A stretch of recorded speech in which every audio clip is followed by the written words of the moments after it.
تو اس مقام پر سیدنا جبریل امین علیہ السلام تشریف لائے۔ انہوں نے آواز دی اور کہا کہ اللہ تعالیٰ حضور نبی کریم صلی اللہ علیہ وسلم کے بارے میں آپ کی قوم کی باتیں سن چکا ہے۔ جو انہوں نے آپ کے خلاف اقدام کیا وہ بھی دیکھ چکا ہے۔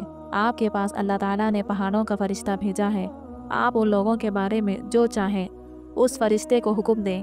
اس کے بعد پہاڑوں کا فرشتہ مخاطب ہوا۔ اس نے حضور نبی کریم صلی اللہ علیہ وسلم کو سلام کیا، پھر عرض کی، اے اللہ کے رسول، آپ جو حکم دیں میں ان کی تعمیل کروں گا۔ اگر آپ چاہیں تو میں دونوں طرف کے پہاڑوں کو ان پر لا کر ملا دوں جن سے یہ پیس جائیں گے۔ اسی طرح جبریل امین علیہ السلام کی قوت و طاقت کے بارے میں قرآن مجید میں ہے۔ انہیں حضور نبی کریم صلی اللہ علیہ وسلم کو زبردست طاقت والے فرشتے نے سکھایا ہے جو زور آور ہے۔ فرشتوں کا نظم و ضبط۔ فرشتے اپنے ہر کام میں نظم و ضبط کی پابندی کرتے ہیں، جس میں کسی قسم کی کمی پیشی یا سستی اور کاہلی وغیرہ کا مظاہرہ نہیں کرتے۔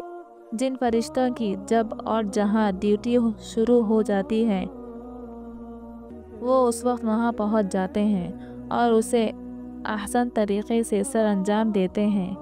فرشتوں کی موت۔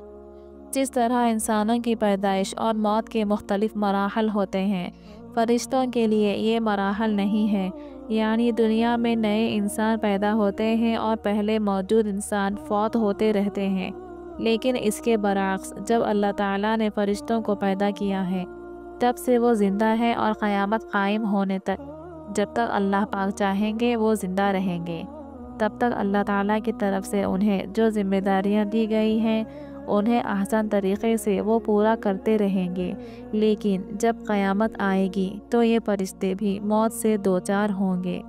پھر ایک ایسا وقت آئے گا جب کائنات میں اللہ تعالیٰ کے علاوہ کوئی چیز زندہ نہ رہے گی۔